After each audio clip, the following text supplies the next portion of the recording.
everybody. Welcome to the Hallmarkies podcast. We are so excited to wish you all happy Valentine's Day. This is our February-ish episode of On Friendship, and we are going to be talking about the very, very romantic film, Very, Very Valentine. And I am film critic Rachel Wagner, and Dr. Alysa Lucas is here. How very. Hello, everyone. Yes. Happy Valentine's Day. Yes, thank you. So we hope that everybody is feeling loved and happy today. Mm-hmm. And if not, you can go watch Very, Very Valentine. Absolutely. Perfect. And this, it's interesting because this year they changed from being Countdown to Valentine's Day to being Love Ever After. Oh. Yeah, I know, which makes a lot of sense, really, because the problem with Countdown to Valentine's is that you really only can have 2 movies. Well, because it's the 14th. And so by changing it to Love Ever After, it allowed them to have additional movies. Oh, they're so smart. Yeah, so it was pretty smart. And it works out well for everyone, right? More movies. Yeah. So this was still when it was a part of Countdown to Valentine's Day.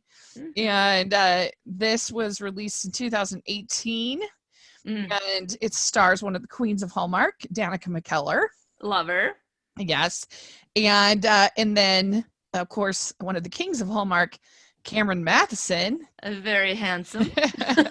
And it's kind of fun that they involved dance a little bit in this because both of them had been on Dancing with the Stars. Oh, okay. Yeah, I'm only familiar with that show from commercials.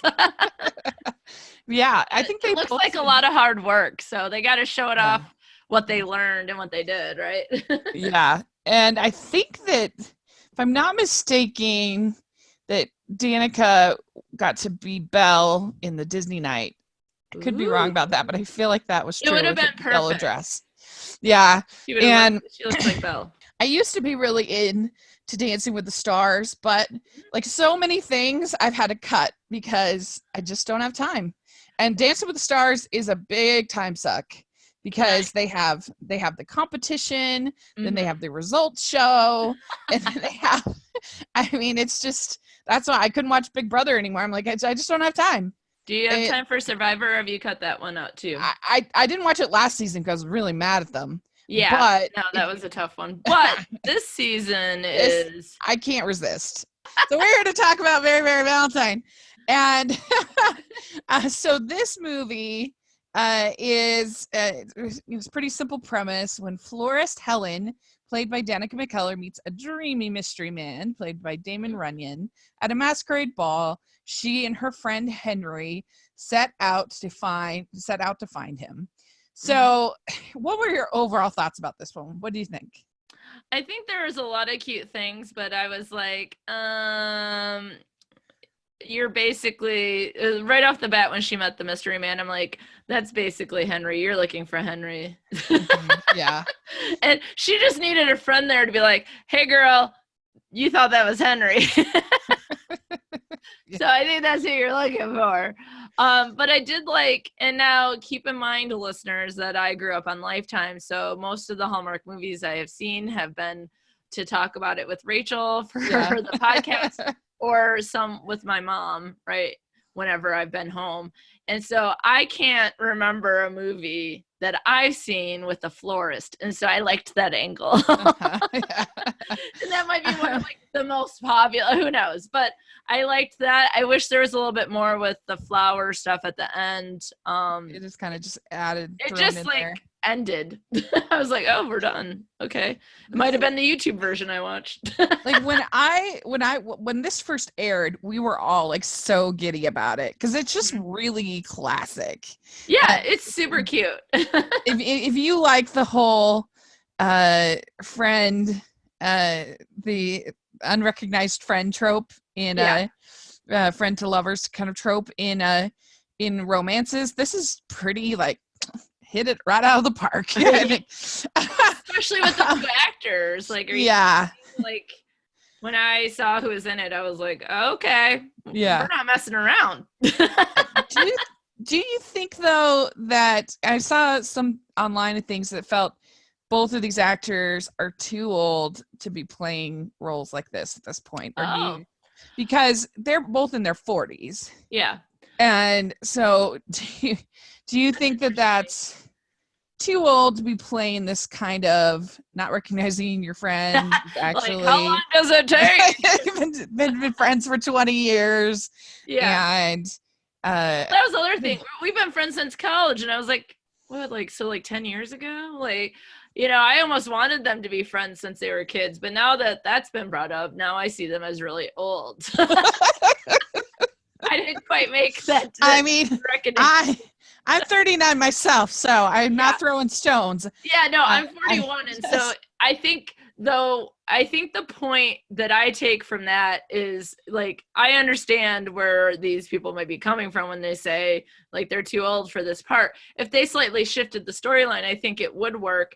But the idea is that most women, I think, at the age of 40 something is probably, and not everyone, because I mean, I'm not married, I'm not necessarily looking, I got 2 cats and a dog, and right, you know, jobs, podcasts, etc. Same. So it's one of those things, like, I think, though, that everyone in your life sort of might beat you over the head, like, you're friends with him, like, why aren't you more with him? Like, yeah, so there would have been a whole lot more of that.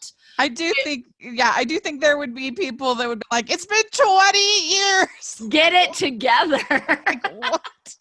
But the other thing was, it wasn't until he was in the coffee shop talking with the woman that worked at the flower shop, Beth, about his divorce. And either I missed it completely, or I didn't realize that he had been through a divorce.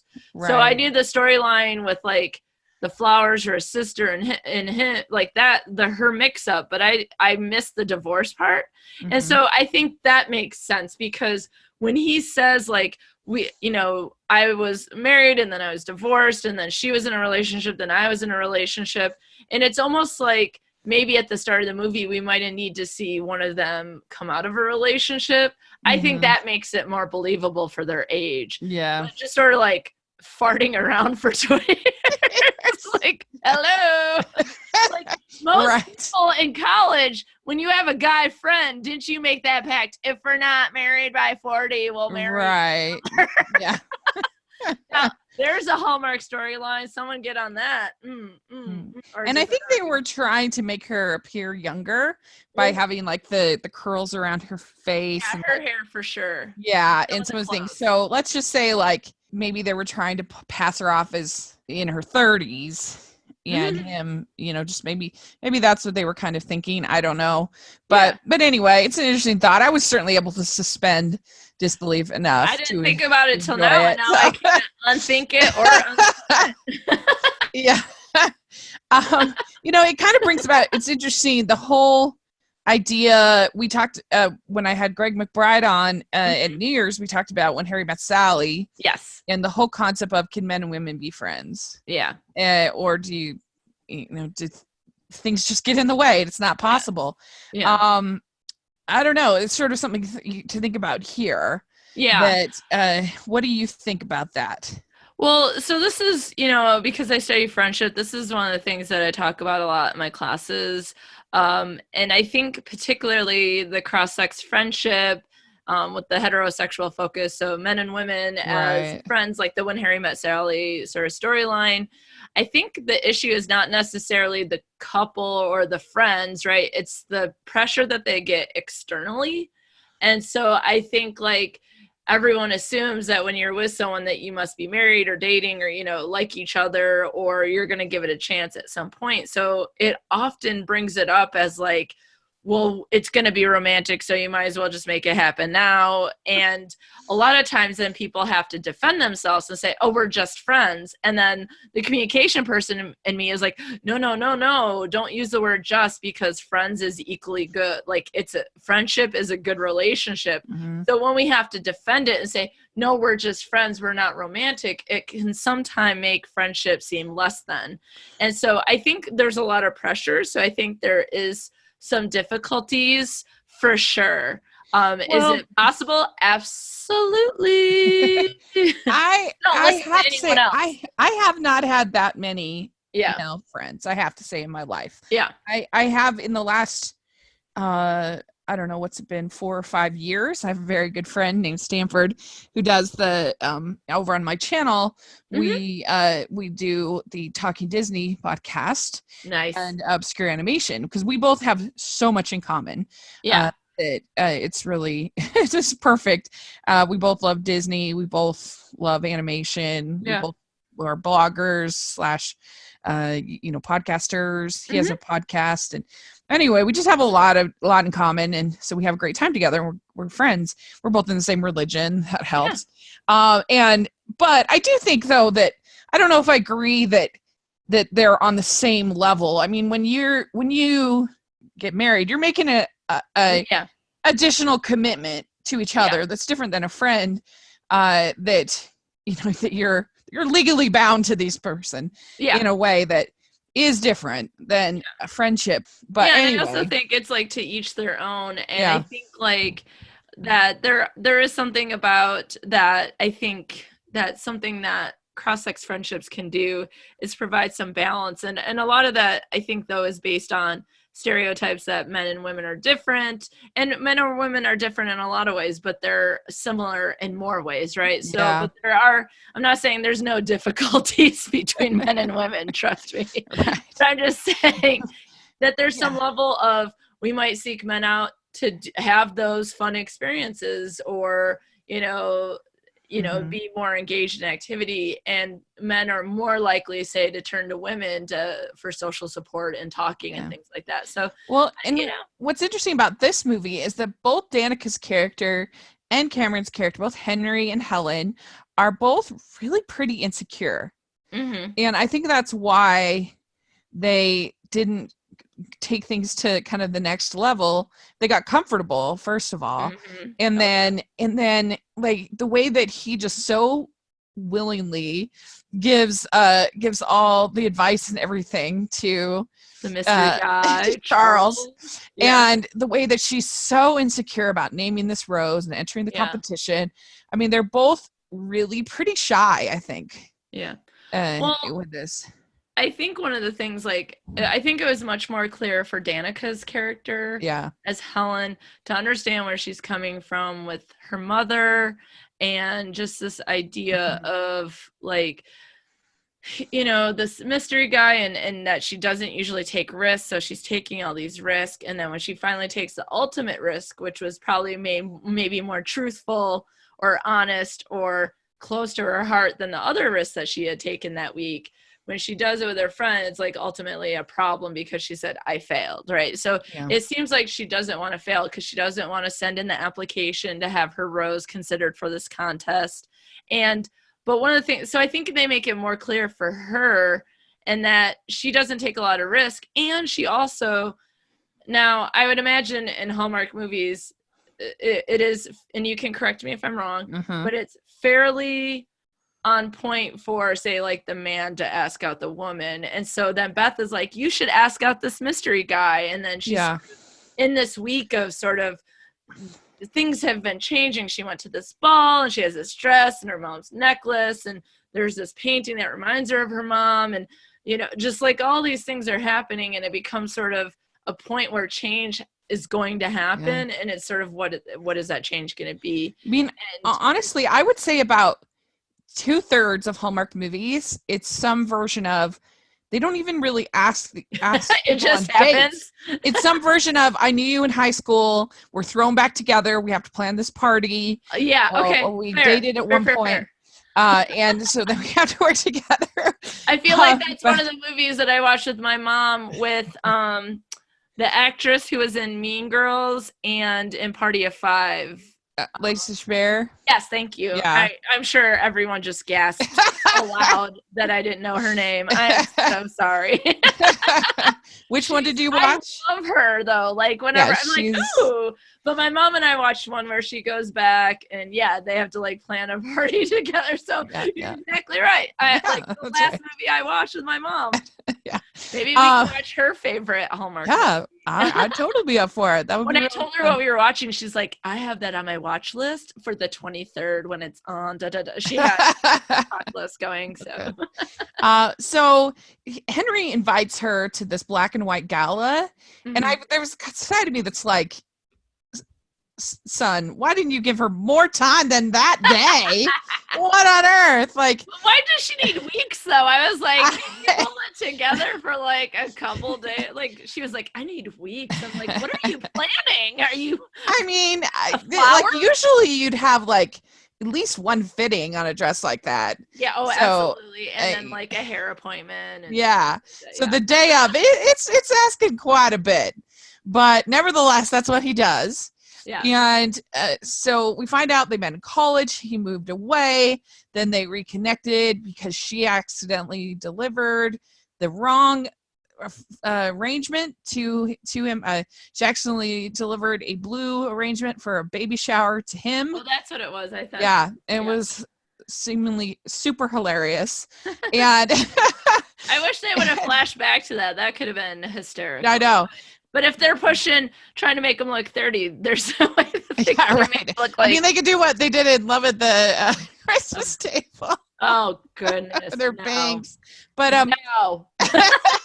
but the thing that's interesting is that when I think it's her aunt says, well, what about Henry? So great. Why don't you? And she says, true love should surprise you.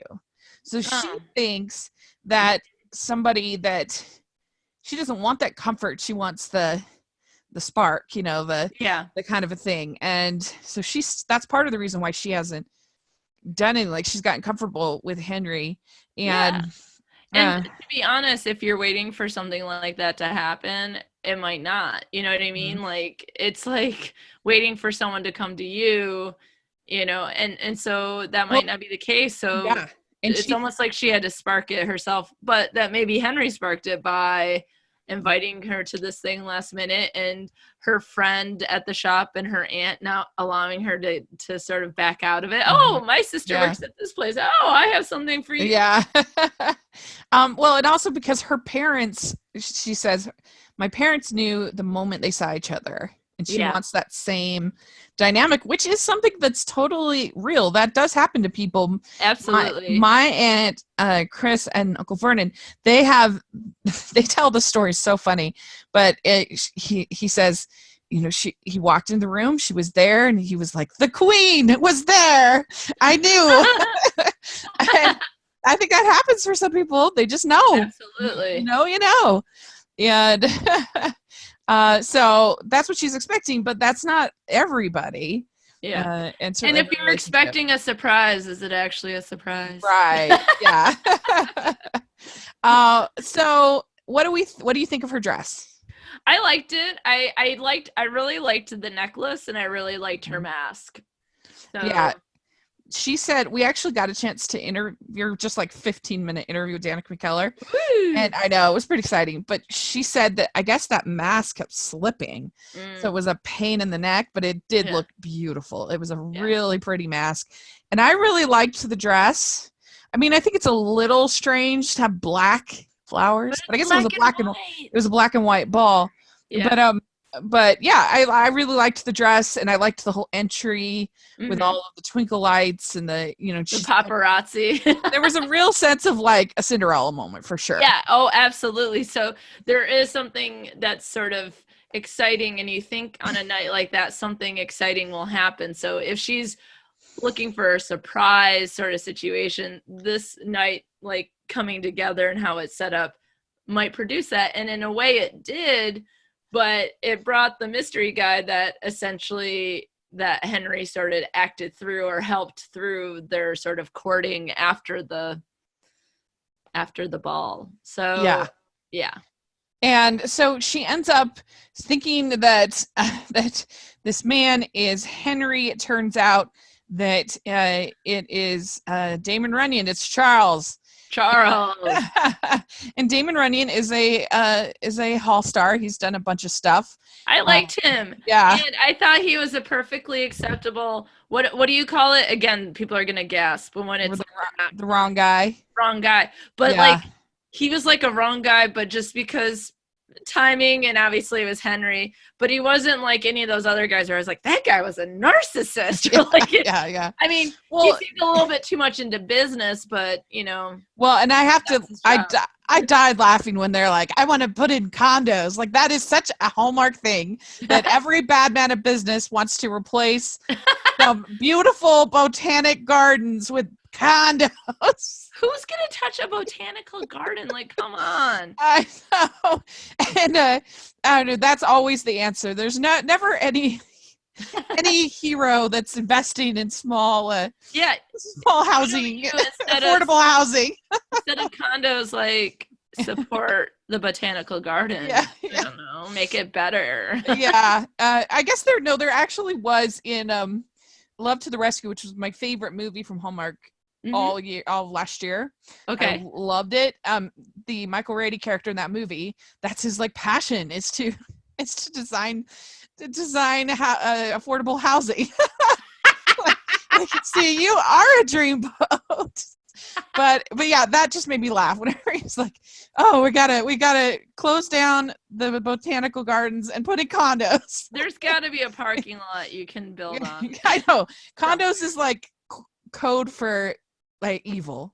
You're the worst. Yeah, So totally. But I felt laugh. like he was generally likable, except that what really made him super enticing to Helen was, first off, the mystery aspect of it, and then they're off looking for him and that sort of thing. And it's ultimately Henry who finds them randomly at a coffee truck. Right. And it's like everything else that he sort of interacts with her about is somehow fed to him or given to him by Henry. So I'm like, you're not even. So overall, he was fine. Except I was like, you're gonna give someone what he goes. I saw this book of Emily Dickinson poems, and it made me think of you. And I wanted to be like, why has she ever talked about it with you? Like, it's like I don't get it. Well, yeah, I mean, because he's definitely supposed to be kind of.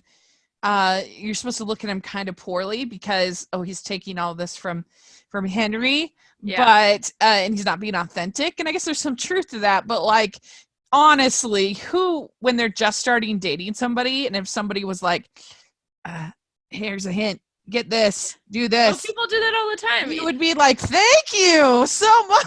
I mean, that's the thing is we present ourselves in a positive way when we are first dating people. And so you're like, sure, I want to impress her. She wants to go to this restaurant and I like strawberry shortcake. Let's go and try it.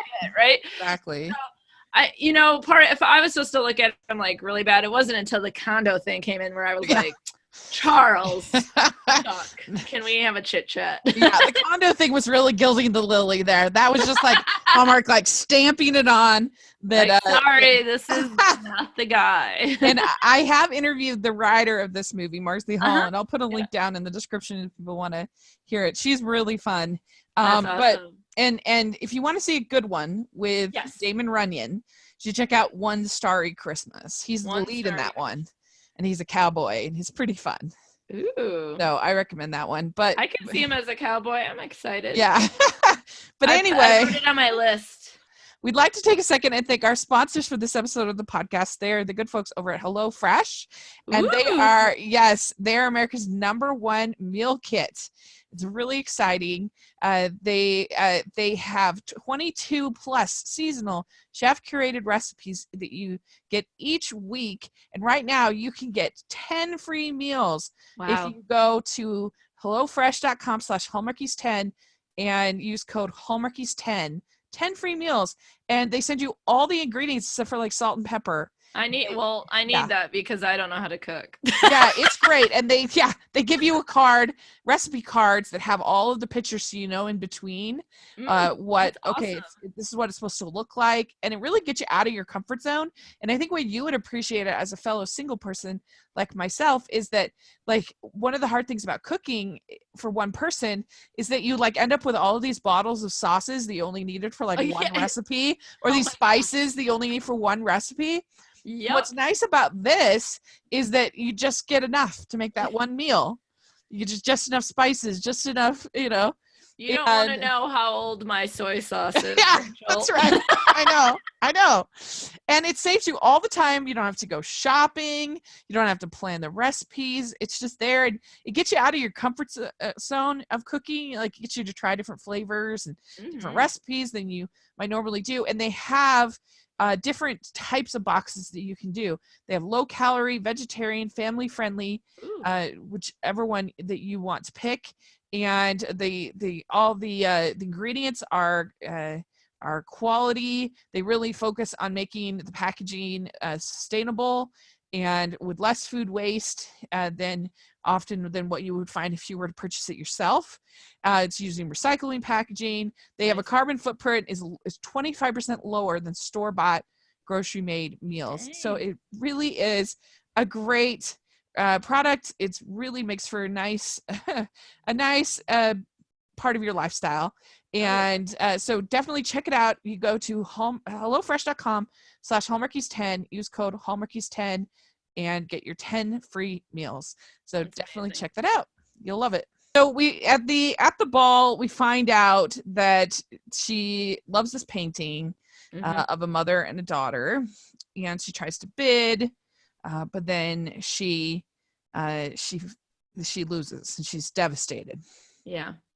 And so Henry agrees to help her to find the masked man later. And we also get like just a little bit of a romance with Aunt Carol. Yeah. And I loved her Aunt Carol. I thought she was so sweet. I really liked her. I was like, I want more Aunt Carol. Yeah, me too. I liked Beth too. I was like, can we she was good. Girl shop? I just want to hang out. Yeah. Teach me how to do arrangements because I don't know anything. Yeah, because Aunt Carol, she says, I've watched you two for years, and why pursue a mystery man when you've got a great guy right there?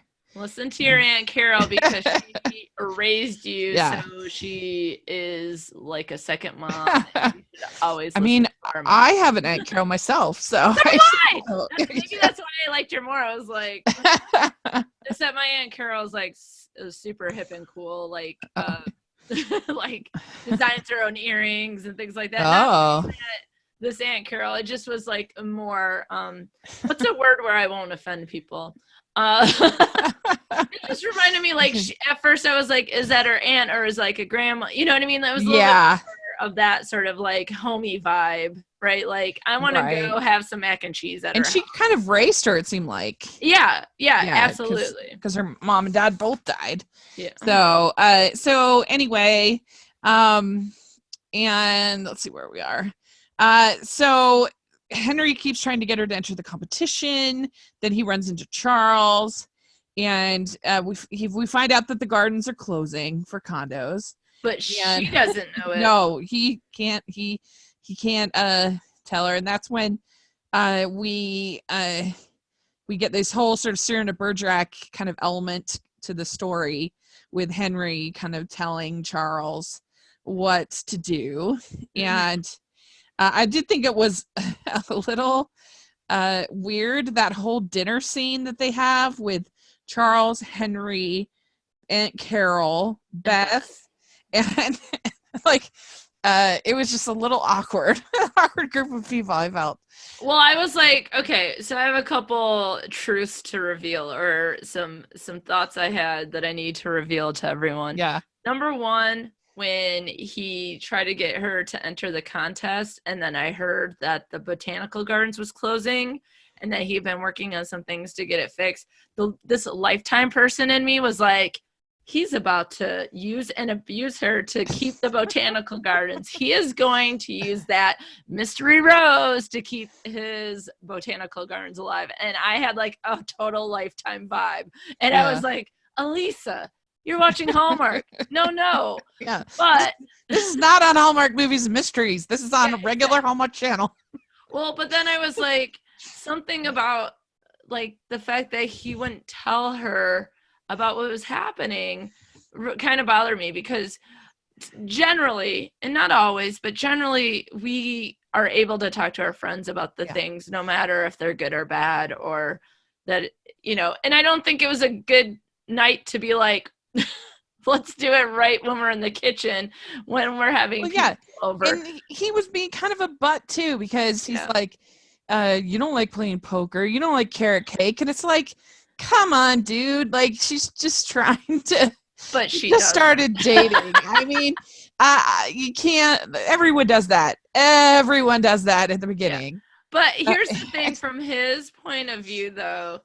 Like, I wasn't sure. Like, I thought they were both sort of discovering each other, and it's Beth who's kind of like later, like, oh, you love her, that sort of thing. But there is something annoying when you have someone that you're really close to, like a friend, and you like, hey, let me show you how to play poker. And they're like, no, I don't want to do it. And then a year later, you're at some dinner listening to some new guy talk about how she loves poker. And you're like, really? You wouldn't do it for me? I just remember my sister and brother-in-law. So when they were dating, like my brother-in-law was, I mean, he had very limited income as a college student, but nevertheless, he was still like super cheap. And they would eat like hot dogs from the convenience store and like lots of ramen and stuff like that. And he would get these like gallon jugs of like punch and stuff that's by the milk, you know what I mean? Yeah. And then like a year after they got married, or a year or two, and somehow that got brought up, and she was like, yeah, that's so gross. And he was like, what? You don't like that? He's like, sorry, no, I was just pretending.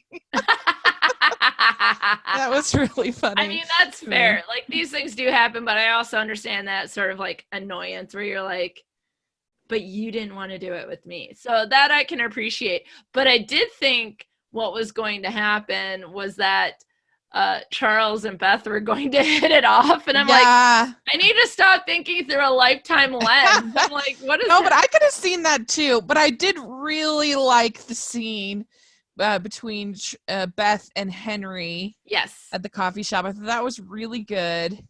And when she sees him, and I mean, we could just talk that Cameron Mathison is so charming in this. Yes. Like, he is just so likable. And he could have just stood there and breathed. I know. Fine. He's got that smile, and just, you know, these soap opera trained actors just know how to just bring it as far as that kind of leading man material, I think. Well, and also I truly believe that they were friends. I think, you know what I mean? Like, that's something that is really important to me, no matter if it's a platonic friendship story or a friend to partner story like this one.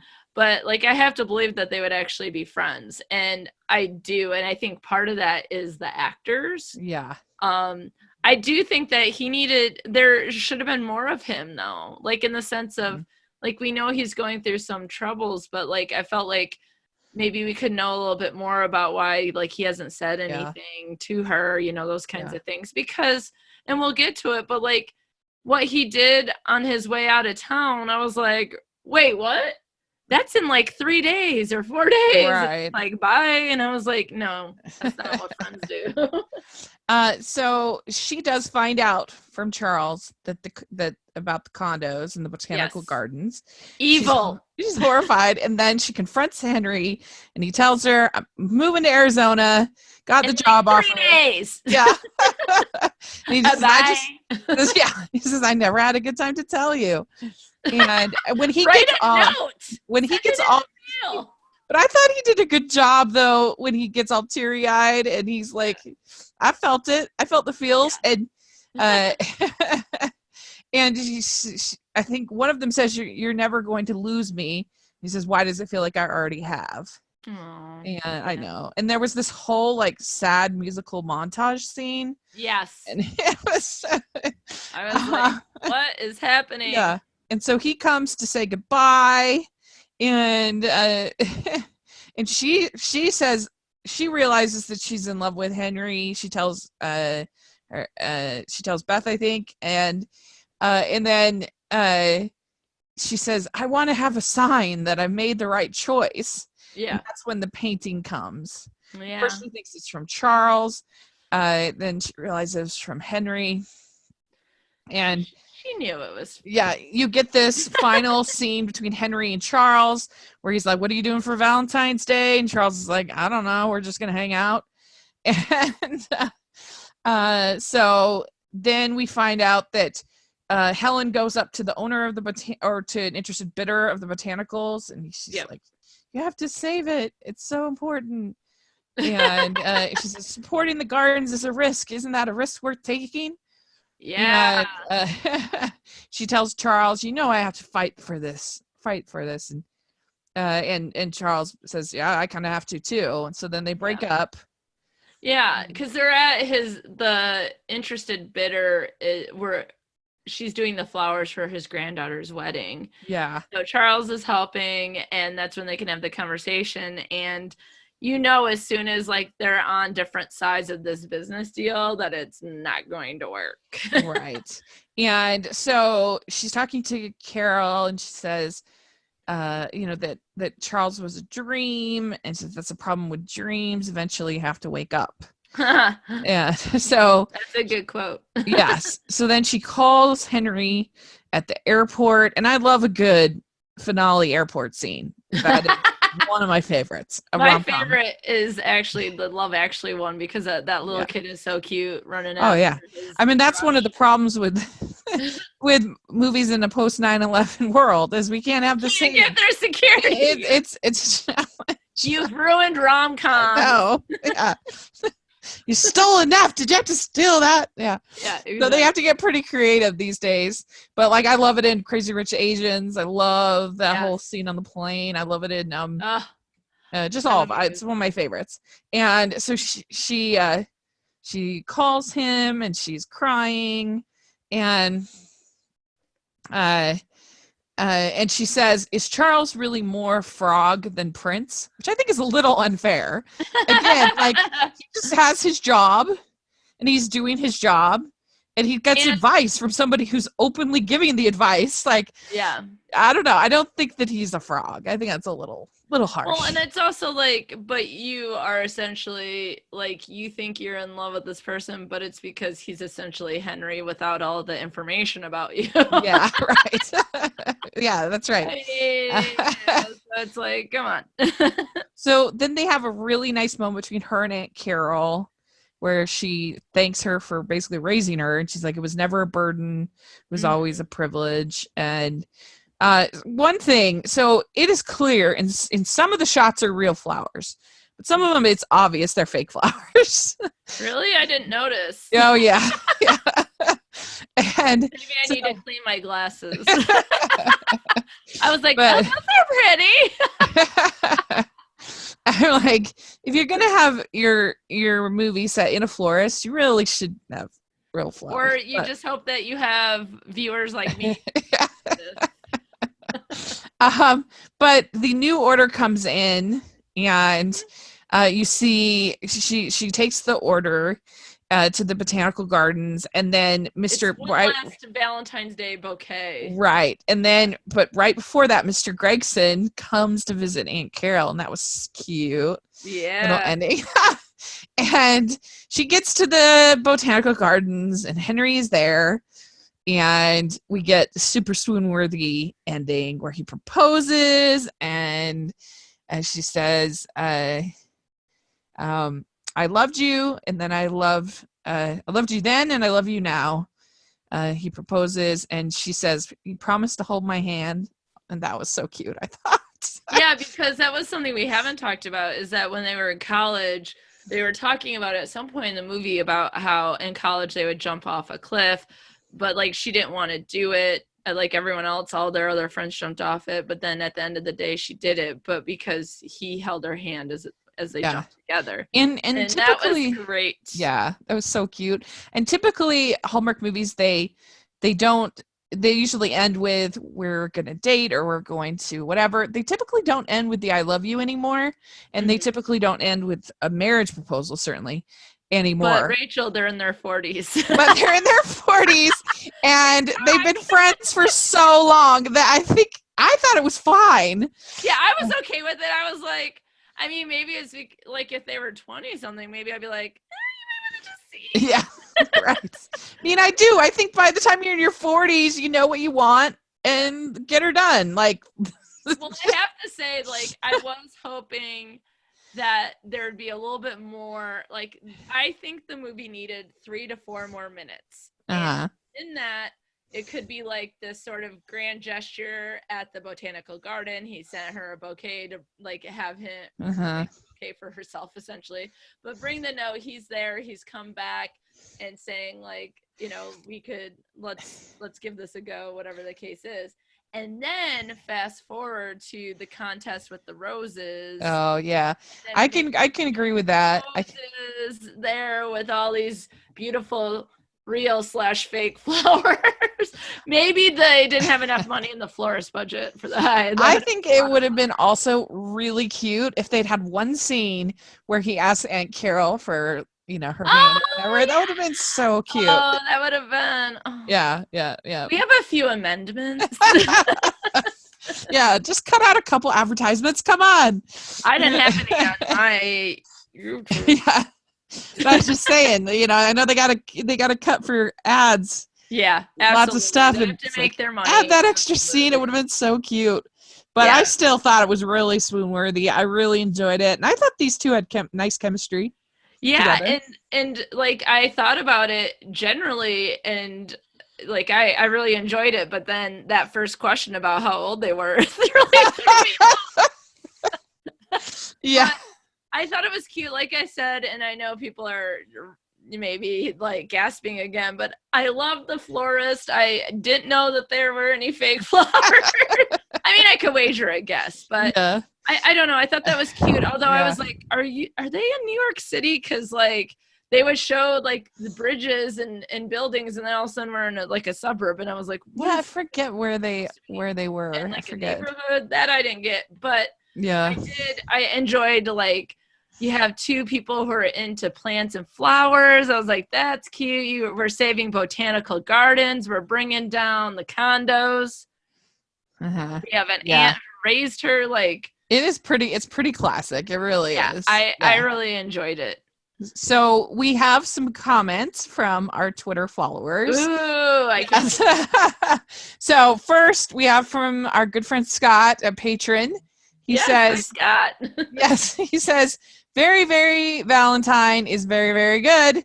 You get a little Cinderella, a little Cyrano, but most importantly, you see a sweet friendship turn into true love. Aww. And that was well written. Wow. Yeah, I know. Very good, Scott. Scott should be running the podcast. I was going to say, can you write the scenes that we want to amend for this movie? I think so. You could. So our good friend co-host Anne, she says, I'm a sucker for best friend pining for their best friend. Yeah. And Cameron Mathison is a dream in this movie. Cute. Yeah. Amy Mick says, perfect Valentine's Day movie. Mm-hmm. Tani says, this one is one of my faves. It was so cute and wholesome. Danica and Cameron had great chemistry. Yes.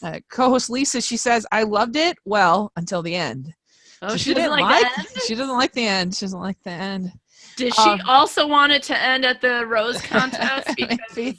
Agreed. Because some people don't like it when it ends with the I love you. They just feel like it's Gotcha. too much. It's too... I did think it was an abrupt ending. Like it just ended, and I literally thought, did my version get cut off? Mhm. Like, and so I'm assuming it didn't. Based on your... Yeah, but I think that to me it feels believable. Because they've been friends for so long. And That, like once you finally decide.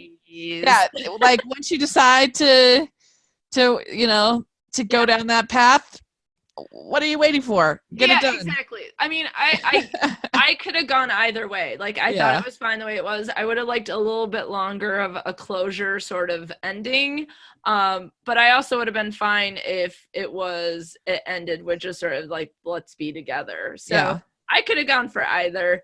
Again, I wanted to see her win the rose contest, though, or the flower contest, or competition, whatever. So Wesley Eversole, Wesley Eversole says, I love it. Danica McKellar is probably my favorite Hallmark Channel actress of all time.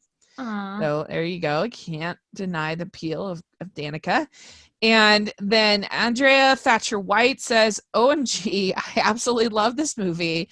I'm a huge fan of Deanna McKellar and Cameron Mathison. Last is Elizabeth Marie, and she says, one of my favorites. I love friends to love stories. Yeah, and that I'm glad that these were some of the comments that people had on Twitter, because there was something I wanted to share about some of the movies we've been watching, and this one was pretty clear to me. And so one of the things that I talk about in my classroom is something called love styles. And it was something that was developed by researchers in the 1980s. And so some people might be listening right now and being like, oh, is that like love languages? And no, they're not. Love styles, how, like, are you a romantic? Are you, those sorts of things. So there's 6 kinds, and I'll just briefly do this, Rachel. So Eros is like the head over heels, love at first sight, romantic, that kind of thing. Yeah. We have agape, which is like selfless love. So giving yourself all to someone. Then we have pragmatic, which is sort of like being practical, and you have sort of like a shopping list of qualities you're looking for in a partner. Then we have mania, which is sort of all-consuming, dependent love. We have ludus, which is game playing or sort of like fun sort of love. Mm-hmm. And then the last style is storge, and that is friendship love. And that is people who are friends and then fall in love. And I was like, that's the storyline that's going on here, is that there are some people who might be more likely to fall in love with the people that are their friends because friendship is so important to them, or it just lies a really great foundation for those relationships. And those relationships might end up being longer because they've built that foundation on friendship before going romantic. And I just wanted to point that out, because I was like, a lot of what we watch is the storge love, and probably a lot of eros too, the romantic head over heels sort of love. Is that the same as agape? Agape is selfless, okay. Unconditional love. One of the things I would describe, like this refers to like romantic love, but a lot of times agape is described as it's unconditional. You'll do whatever you can for your partner. But another way it's described is sort of that unconditional love that like a mother has for a child. Like that might be the best description of it, but in a romantic relationship, right? Like that completely unconditional, the mother gives everything to the child. Right. Very good. Very interesting. Yeah. No, and we do have different styles, and I mean, for me, something like this, maybe it even helps that they are older, because it's all the more sort of escapist for someone like me. Absolutely. I'm like 39 watching these movies. It's like, I need all the help I can get. I don't know. You're telling me there's a chance. Yeah, right. This one to me is a lot of fun. It was one of my favorites of that year that it aired, and I think that it's just a cute classic story. The formula really executed well with really likable stars. All 3 of them, I think, are really likable. Yes. Damon Runyon. I liked all the characters. There wasn't a bad character. Yeah, you're right. Down for sure. Right. So, well, very good. So we did it. We did it. Happy Valentines to everyone. Are we going to rate them? Do you want to do that? I was going to ask you if you wanted to. I have a new rating system, Rachel. Okay, what's your new rating system? Instead of crowns, I'm doing how many country weddings will I give it? Okay. So this one, I'm trying to think what I think I gave it a very high score when it first came out. Yeah. And I think, I don't know, I would still probably give it like a 4.25. It's pretty high. I think it's really good. I like it. Yeah, I think I would go even higher. I'm going to give it 4.5 country weddings. Okay. Country weddings. It helps me frame what I'm doing. Yeah, if people haven't listened to our ranking episodes, yes, exactly. You should definitely check that out, because we love country weddings. Absolutely. Spoiler alert to that episode. But yeah, this one would be pretty high, I think. It would probably in my ranking, if I were going to add this one, it would probably maybe be like under Christmas Choir. before 7-Year Hitch? Yeah, I think it would be about number 6. Yeah, same. Like ish. Same. Yeah. Same for There's still me. some that I enjoyed a lot more. But it was definitely a lot better than some of the other ones we watched too. So. Right, exactly. So, all right. Well, very good. This was a lot of fun. So let us know if you're listening in the comment section or on Twitter what you thought of all the different things we talked about, what you think of the movie. We'd love to hear your thoughts. And Alysa, where can people find you? Yes, I'm on Twitter at Best Forevers Pod, and you can also follow me on Instagram at Facebook with the same name. And then my personal Twitter is Dr. Alysa Lucas, and my first name only has one S. And then AlysaLucas.com should be up and running. Yay! Great. Yeah. And you can find me at Rachel's Reviews, all of our social media, iTunes, YouTube, all over the place, and on Rotten Tomatoes. Make sure you check that out. And make sure you're following the podcast at Hallmarkies Pod and Hallmarkies Podcast, all of our social media and iTunes, YouTube. If you're listening on iTunes, please leave us your ratings and reviews. We really appreciate it. And if you're listening on YouTube, please give us a thumbs up, subscribe to the channel. That means so much to us. We have our Patreon group, which is a lot of fun. And yes, and all the information is in the description section. And then we have our merch store, which has all kinds of fun stuff as well. So check that out. And so, yeah, let us know what you think. And we'll happy Valentine's. Happy Valentine's Day. Bye.